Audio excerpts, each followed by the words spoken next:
খ্রিস্ট যিশুর আশ্রয়ে যে ঐশ্ব অনুগ্রহ তোমরা লাভ করেছ, তার জন্য আমি বিনয়ী পরমেশ্বরের কাছে কৃতজ্ঞতা জানাই। কারণ খ্রিস্টের আশ্রয়ে তোমরা সর্বসম্পদে ঐশ্ববাণী ও জ্ঞানের সর্বসম্পদে ভরে উঠেছ। খ্রিস্টের সম্বন্ধে প্রচারিত সাক্ষ্যবাণী তোমাদের কাছে দৃঢ় স্বীকৃতি পেয়েছে, আর তাই প্রভু যীশু খ্রিস্টের সেই মহা আত্মপ্রকাশের এই প্রতীক্ষাকালে কোনো ঐশ্বদানের অভাবই তোমাদের নেই। তিনি তোমাদের শেষ পর্যন্ত সুস্থির করে রাখবেন, যাতে তোমরা প্রভু যীশু খ্রিস্টের সেই দিনটিকে অনিত্য হতে পারো। স্বয়ং পরমেশ্বরের আহ্বানে তোমরা তার পুত্র আমাদের প্রভু যীশু খ্রিস্টের সঙ্গে জীবন সুবন্ধনে মিলিত হতে আগ্রহ হয়েছ। পরম বিশ্বস্তে প্রভু বাণী।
যখনই তোমায় এনেছি আমি, তুমি তো দিয়েছ সাড়া, তাই তো আমি নিত্য গাই তোমার দয়া।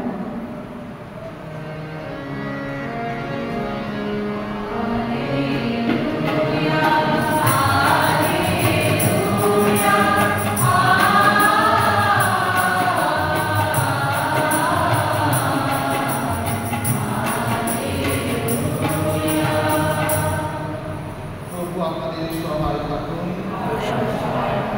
অনুসারে পবিত্র মঙ্গল সমাচার হতে পারেন।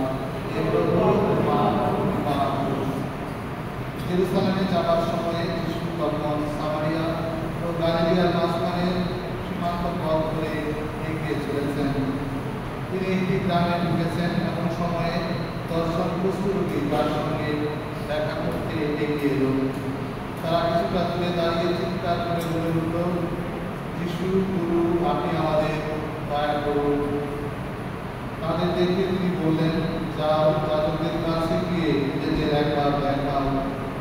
এখন হলো কি, সেখানে যাবার পথেই তারা সেরে উঠল।